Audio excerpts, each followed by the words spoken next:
Comentário bíblico com Mário Persona. Ezequiel, capítulo 31.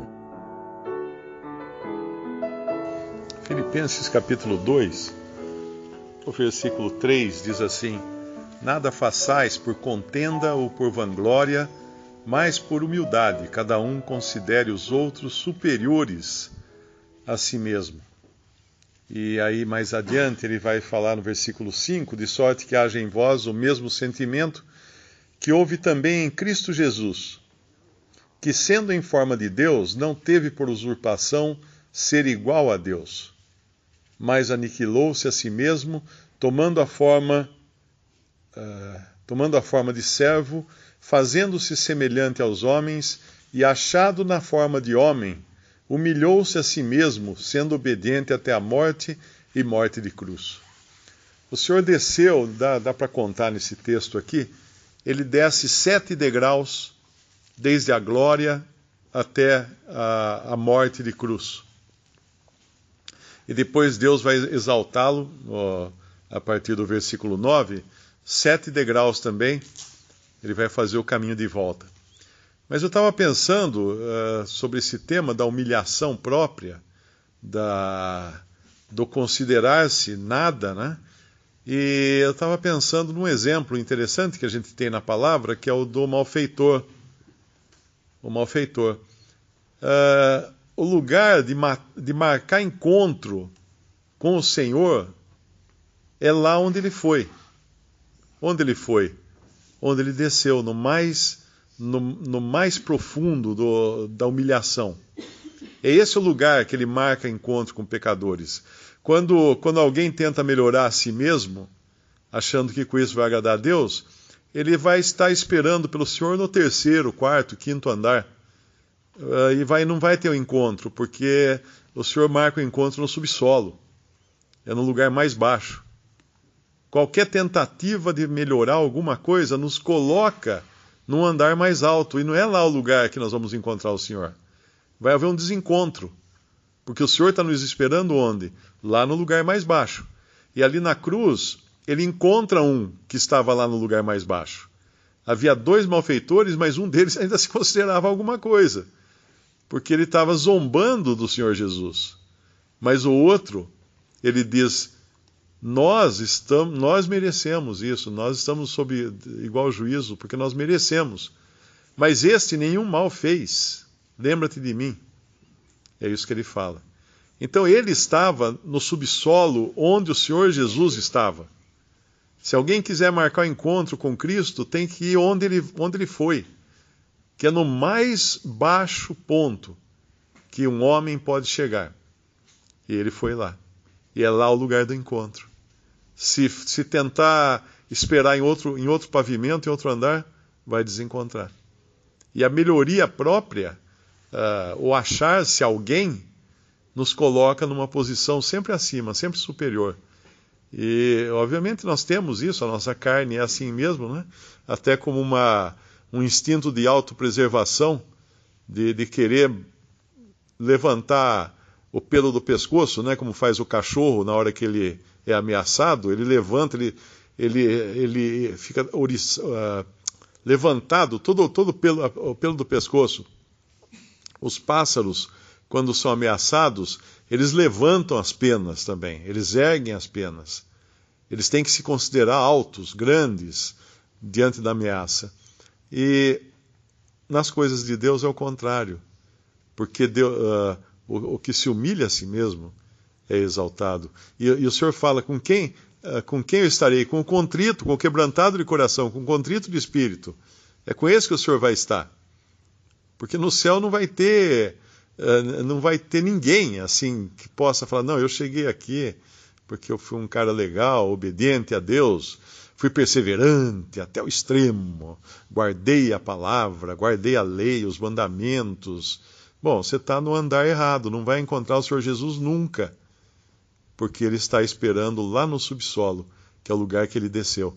E aí Deus o exalta, no versículo 9 em diante: pelo que também Deus o exaltou, soberanamente lhe deu um nome que é sobre todo nome, para que ao nome de Jesus se dobre todo o joelho, dos que estão nos céus e na terra e debaixo da terra.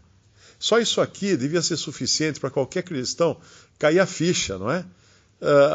Deus lhe deu um nome que é sobre todo nome. Como que eu poderia, como um cristão, querer me identificar por outro nome que não seja o nome de Cristo? Eu sou cristão A, eu sou da igreja B. Ele deu um nome que é sobre todo nome, e esse nome é aquele que está disponível para o crente. Não é um outro nome, é esse nome que está disponível. E no versículo 10 nos fala, para que ao nome de Jesus se dobre todo o joelho dos que estão nos céus e na terra e debaixo da terra, e toda a língua confesse que Jesus Cristo é o Senhor, para a glória de Deus Pai. Toda glória, no fim, só pode redundar para a glória de Deus Pai. Quando nós lemos lá no nosso capítulo, em Ezequiel 31, tem um detalhe interessante aqui, que eu acho que é muito importante, que é quando ele fala dessa árvore, do cedro. Ele compara a Síria com o cedro no Líbano. E poderia também ter comparado o Egito, com as mesmas palavras. Caberia aqui também ao Egito. Por que eu digo isso? Porque no versículo 4, diz assim, as águas o fizeram crescer. As águas o fizeram crescer. O abismo exalçou, as suas correntes corriam em torno da sua plantação, e ela enviava os regatos a todas as árvores do campo. As águas a fizeram engrandecer. O Egito é o país, sempre foi a nação famosa por causa da sua água, do seu rio Nilo, que ali é a veia do Egito, é o suprimento do Egito é o Nilo. Sem o Nilo, o Egito não existe. Incrustado naquele deserto, só pode existir por causa do Nilo. Agora, de onde vem essa água? Não é deles. Ela corre até ali. Ela vem lá de baixo da África, mas ela corre até ali. E assim também a Síria, ela não podia se gloriar porque a água não pertencia a ela. Uma coisa que não pertence à pessoa é a água. Tanto é que até na legislação brasileira, você tem uma fazenda, a água não é sua. Você tem que compartilhar a sua água também. Você tem limites até onde você pode usar a água, porque a água é considerada um bem comum de todos. E então não havia nem por que se gloriar, sabendo que a fonte da sua vida, a fonte da sua pujança, era externa, era exterior, e era graça. Deus tratou com graça essas nações, e depois que elas se exaltaram, o que Deus fez? Deus as humilhou. Deus nos trata com graça, e quando nós nos exaltamos, o que Deus faz? Deus nos humilha. É isso que Ele faz conosco. E para o incrédulo, obviamente, isso aí é o fim da picada, porque não suporta isso. Mas para o crente, devia sempre lembrar aquela passagem de Hebreus, não é?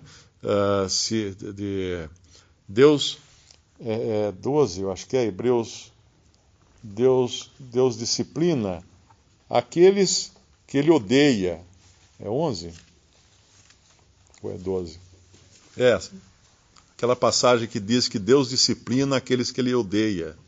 É isso que está escrito na Bíblia? Não. Versículo 6, 12, 6.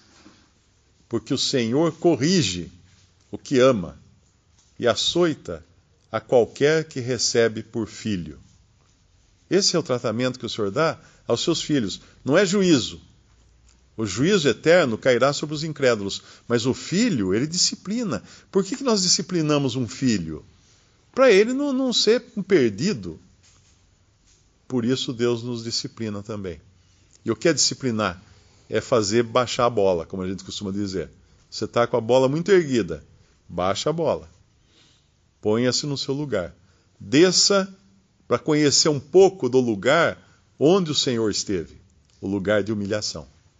Faz lembrar também, só um pensamento rápido, faz lembrar também aquela cena dos discípulos do Senhor, que alguns dias antes eles se achavam os maiorais, porque afinal eles estavam caminhando ao lado do rei, e eles podiam tudo. Eles tinham aquele orgulho de já escolher quem seria o maior no reino e proibir outros de fazerem milagres, de fazerem libertações. Eles se achavam o máximo, eles estavam se achando o máximo. E aí nós vamos encontrá-los onde? Depois da morte do Senhor Jesus, pescando. Eles voltaram a fazer o que eles faziam, a sua profissão, porém não estão pegando nada. E quando eles não estão pegando nada, que eles estão com fome, vocês têm alguma coisa para comer? O Senhor fala, não. Eles lhe respondem, não. Não pegaram nada. Aí então eles estão no lugar que é esse lugar de encontro com o Senhor, o lugar do ladrão na cruz, para se encontrar com o Senhor no mais baixo da humilhação. E ali os discípulos estavam no mais baixo da sua humilhação também. E era ali que eles iam encontrar com o Senhor. Visite Respondi.com.br. Visite também 3minutos.net.